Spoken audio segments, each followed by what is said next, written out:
Nagkasakit ka ba ngayong bagong taon? Nako, saswertehin ka daw. Isang paniniwala o pamahiin, kapag ikaw ay nagkasakit sa simula ng bagong taon, ikaw daw ay saswertehin.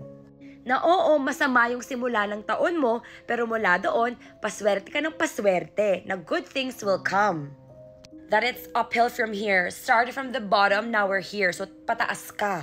Pataas ang iyong new year.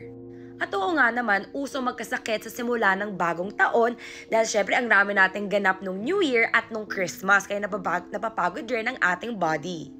Kaya kung nagkasakit ka o may sakit ka ngayon, huwag kang mag-alala. At least siswertehin ka. Ako guys, hindi pa ako nagkakasakit pero yung sinaktan yung puso, does that count? Just kidding. Pero diba, nadapa ako sa Boracay at nauntog yung mukha ko sa Boracay. So, malay mo, that counts. Naniniwala ba kayo dito o hindi? Eh kayo guys,